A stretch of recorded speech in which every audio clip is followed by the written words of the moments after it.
ডাক্তারদের সাথে কথা বলেছে ব্যাপারে আমি কোনো কথা বলবো না, এসব ব্যাপারে আমি আর কোনো কথা বলবো না। আমি অনেক বলে ফেলেছি। মুখ্যমন্ত্রী নিজের পদত্যাগ করতে প্রকাশ সেটা ওনার টোটাল ওনার ব্যক্তিগত ব্যাপার। আমি এসব ব্যাপারে মন্তব্য করবো না। মানে উনি যদি পদত্যাগ করেন তাহলে কি সমস্যার সমাধান কি হবে? না না, কি করে সমাধান হবে সেটা উনি জানেন, উনি কি বলছেন আমি গতকাল আচমকা আপনাদেরকে সিবিআই এর দুজনের প্রতিনিধি দল আর্জি করে বলা যাবে না, কালকেই বলতাম। ডাক্তারদের বারবার করে আন্দোলন তুলতে বলছে মুখ্যমন্ত্রী। আরে বাবু, এই বিষয়ে ডাক্তাররা যা ভালো বুঝবে তাই করবে। সেই দাবি রেখে আন্দোলন তোলা এটা খুব ভালো। উনি যে এসেছেন ওখানে খুব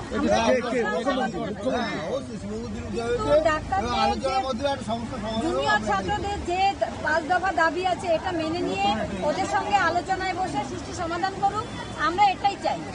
মুখ্যমন্ত্রী এই যে লাইভ টেলিকাস্টের ব্যাপারটা, এটা মুখ্যমন্ত্রী বারবার করে আমরা জানি না, সেটা উনি কি বিচার করে ঠিক এবং করবেন। উনি এখনো যে বলছেন যদি কেউ দোষী থাকে সাজা পাবে, এরপরেও কি কারো আশা থাকে যে দোষী যে আরে এটা কে রে ভাই?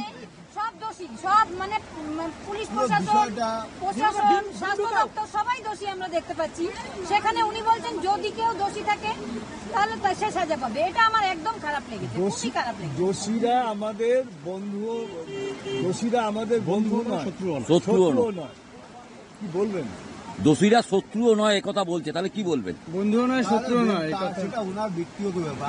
আমি চাইবো উনি তাড়াতাড়ি সিদ্ধান্ত নিয়ে ছাত্রদের আন্দোলন তুলে ছাত্ররা এই যে কষ্ট পাচ্ছে এটা জন্য উনি তাড়াতাড়ি দ্রুত সমাধান করেন।